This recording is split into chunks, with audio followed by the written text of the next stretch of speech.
तिथ्यर भावना नाम के इस ग्रंथ में दूसरी भावना विनय भावना चल रही थी। गाथा नंबर आज 12 पढ़ना है, जिसमें कि विनय संपन्नता नाम की जो दूसरी भावना है उसका विषय वर्णन करते हुए यहाँ पर लिखा गया है। गाथा नंबर 12 में ऋणतयं यधम्मो अपड़ो नेह अन्नदवस तम्मा सधम्मिगाणं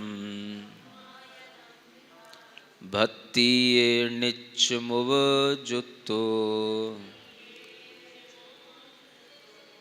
हाँ, कहते हैं ऋणतयं य धम्मो, रत्नत्रय को ही धर्म कहते हैं। धर्म किसे कहते हैं? रत्नत्रय, यानी सम्यक दर्शन, सम्यक ज्ञान और सम्यक चारित्र ही धर्म है। अपड़ो, ये किसका धर्म है? अपड़ो माने अपना, अपना माने आत्मा का। किसका धर्म है ये आत्मा का धर्म है। नेव अन्य दव्वस, अन्य द्रव्य का नहीं है, यानी आत्म द्रव्य को छोड़कर अन्य जो कोई भी द्रव्य हैं, पुद्गल, धर्म, अधर्म आदि, इन द्रव्यों का यह धर्म नहीं है। तो रत्नत्रय केवल आत्म द्रव्य का ही धर्म है, अन्य द्रव्य का धर्म नहीं है, यह सिद्ध होता है। तम्मा माने इसलिए, स माने वह माने वह धर्म, धम्मिगाणम जो धार्मिक लोग होते हैं उनको हमेशा भत्तिये निच्च मुवजुत्तो, है ना, वह धार्मिकों की भक्ति में हमेशा वह लगा रहता है। कौन लगा रहता है? जो धार्मिक जीव होता है, सम्यक दृष्टि जीव होता है, वह विनय क्यों करता है उसका यह कारण बताया गया है। वह धार्मिकों की विनय करेगा तो धार्मिकों की भक्ति भी करेगा। तो वह धार्मिकों की भक्ति क्यों करता है? क्योंकि वह ये जानता है कि सम्यक दर्शन, ज्ञान, चारित्र ही आत्मा का धर्म है और यह धर्म धार्मिक के अंदर ही मिलेगा। न धर्मो धार्मिकैर विना, रत्नखंड श्रावकाचार्य में पढ़ रखा है, धर्म कभी भी धार्मिक के बिना नहीं होता। तो धार्मिक की अगर हमें विनय करना है तो धर्म की विनय करने के लिए हमें धार्मिक की विनय तो करनी ही होगी, है ना। तो इसलिए यहाँ पर ये कहा गया है तर्क के साथ में, हेतु के साथ में, कि सम्यक दृष्टि जीव में विनय संपन्नता गुण क्यों आ जाता है। सम्यक दृष्टि जीव भी विनय संपन्न क्यों होता है? इसलिए होता है क्योंकि वो सम्यक दृष्टि है तो धर्म को जानने लगा है, धार्मिक को मानने लगा है, धर्म की उसे पहचान हो गई है। तो वह धर्म और धार्मिक दोनों की वह भक्ति करता है और धार्मिक की भक्ति में लगा रहता है, इसलिए वह विनय से संयुक्त बना रहता है। तो विनय संपन्नता की यह भावना हमें बताती है कि सम्यक दृष्टि जीव के अंदर धार्मिक जीवों के प्रति भक्ति होने से, उसी में उसका उपयोग लगा रहने से, उसमें हमेशा विनय संपन्नता बनी रहती है। तो ऐसा नहीं समझना चाहिए कि विनय संपन्नता का मतलब जब हम किसी के हाथ जोड़ें तभी विनय होती है। क्या समझे? है ना। कोई भी जीव जो सम्यक दृष्टि है, धार्मिक की हमेशा श्रद्धा रखता है, धार्मिक के प्रति हमेशा आदर और भक्ति का भाव रखता है, वह कभी भी उसके अनादर का भाव अपने में नहीं लाता है, तो वो हमेशा विनय से संपन्न, हमेशा विनय से सहित कहलाएगा, है ना। जब कोई धार्मिक सामने होगा तो विनय करेगा भी, और जब नहीं होगा तो भी वह विनय से सहित कहलाएगा, क्योंकि उसने विनय की भावना को छोड़ा नहीं है। और नहीं क्यों छोड़ा? क्यों नहीं छोड़ा? तो इसलिए नहीं छोड़ा क्योंकि वह सम्यक दृष्टि है, धार्मिकों की श्रद्धा करना उसका अपना अब स्वभाव बन चुका है ना। इसलिए यहाँ पर यह विनय संपन्नता की भावना को समझने के लिए यह यहाँ पर वर्णन किया गया है। पढ़िए हिंदी में पद्य अनुवाद क्या लिखा है। रत्नत्रय आत्म का गुण है, आत्म का ही धर्म कहा, अन्य द्रव्य में भला कहीं यह पाया जाता कहो आहा।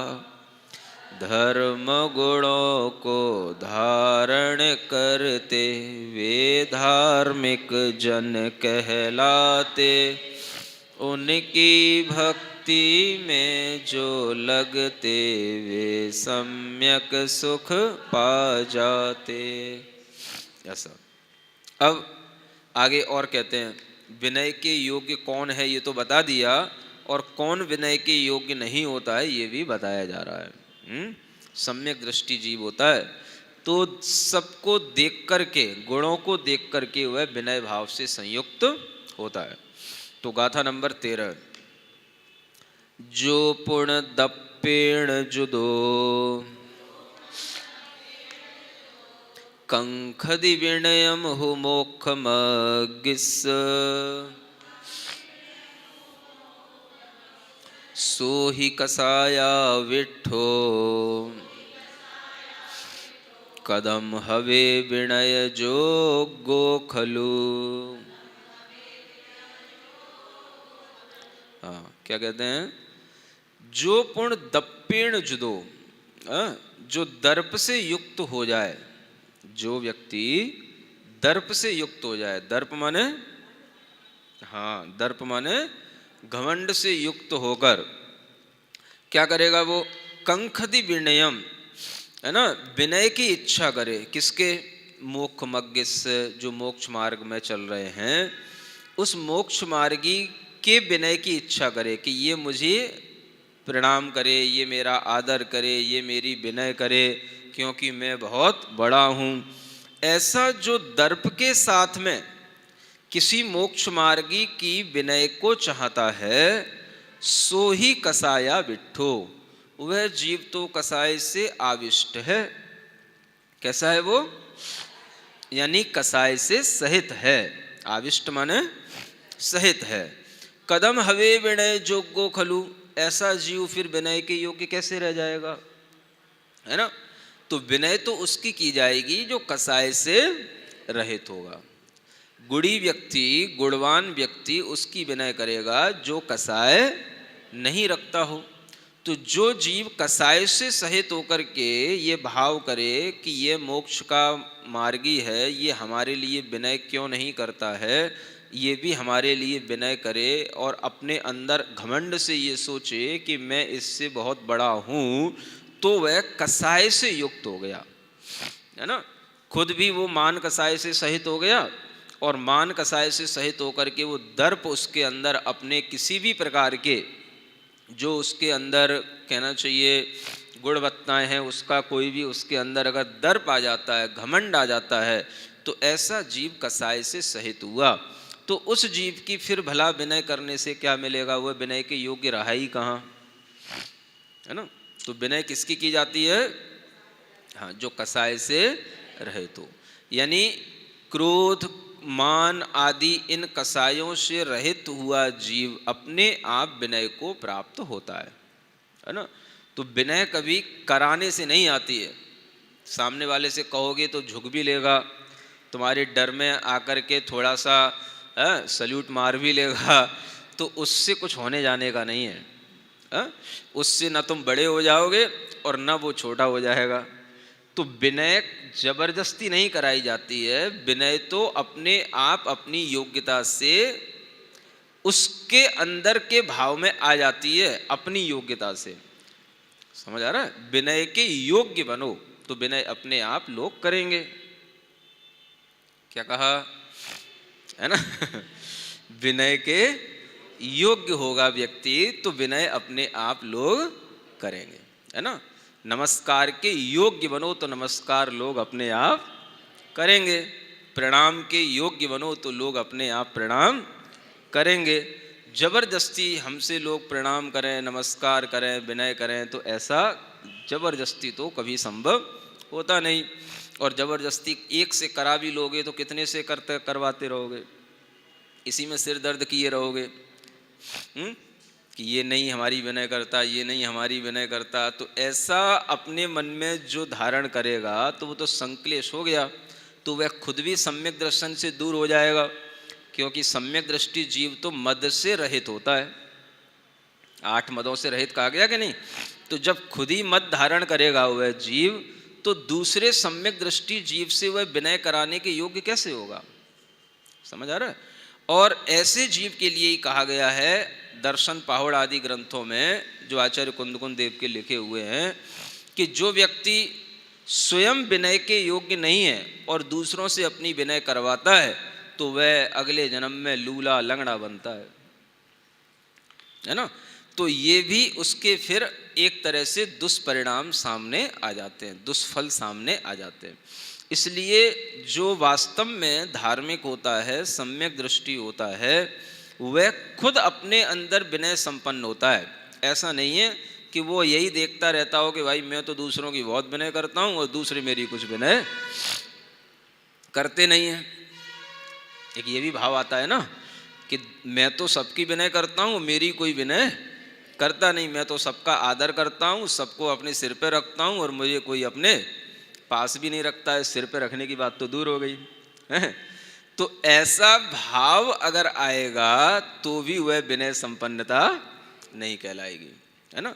इसलिए विनय संपन्न जीव दूसरे से विनय की अपेक्षा ना रख करके अपने अंदर विनय का भाव दूसरों के प्रति रखता है, तो दूसरे लोग भी अपने आप उसकी सहज विनय को देख करके आकर्षित होकर के उसकी विनय करने लग जाते हैं, है ना। तो कभी भी विनय कराने के चक्कर में नहीं पड़ना, है ना। हाँ, कुछ व्रती लोगों के लिए भी होने लग जाता है, विनय कराने का एक चक्कर पड़ जाता है ना। तुम हमसे पहले विनय करो तब हम तुमसे बात करेंगे। तो ऐसी विनय वाली अपने अंदर कोई भी भावना, अपने अंदर तो विनय संपन्नता इस रूप में होनी चाहिए कि हमारे सामने कोई भी गुणी व्यक्ति है, गुणवान व्यक्ति है, तो हम उसका यथोचित सत्कार, उसका आदर करें। और हम ही अगर खुद विनय भाव से संयुक्त होंगे तो सामने वाला अपने आप हो जाता है ना। तो विनय भाव का जबरदस्ती आरोपण नहीं होता, विनय के योग्य खुद बना जाता है। और जब हमारे अंदर दर्प नहीं होगा, घमंड नहीं होगा, तो हमारे लिए फिर अपने आप दूसरा विनय के भाव में आएगा। ऐसा समझ करके हमें विनय संपन्नता की भावना अपने अंदर लाना है, दूसरे के अंदर नहीं झांकना है कि ये हमारी विनय करता है या नहीं करता, है ना। चलिए इसका भी पद्यानुवाद पढ़ लीजिए।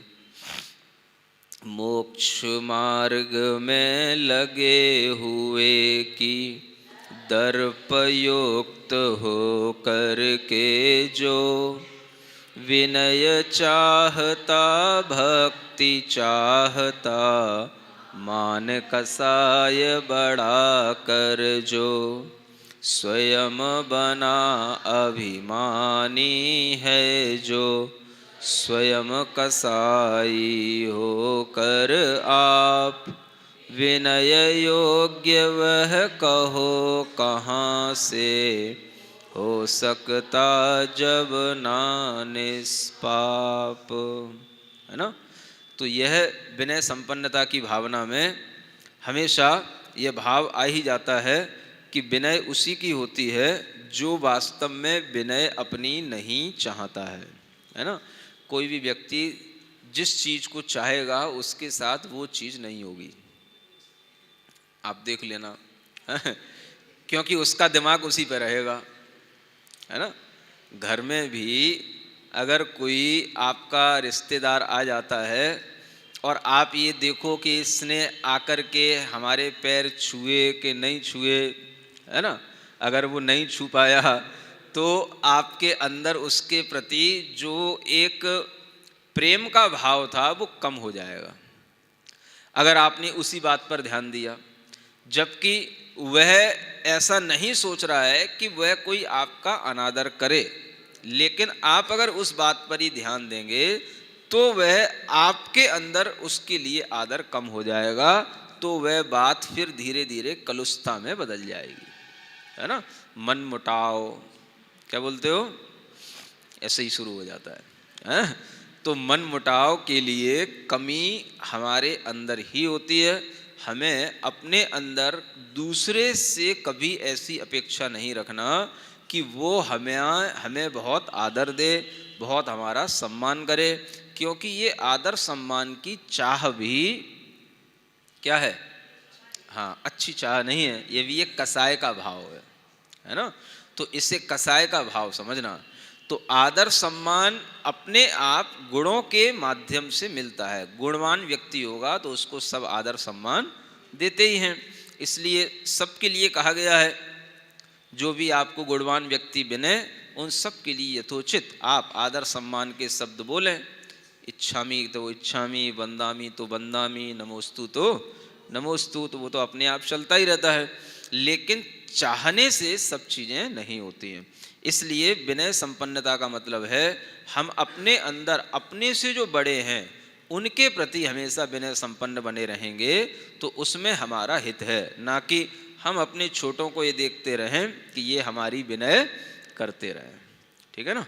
तो अच्छी भावना है ना, ऐसी अच्छी भावनाओं से तीर्थंकर नाम कर्म का बंद होता है। बोलिए महावीर भगवान की जय।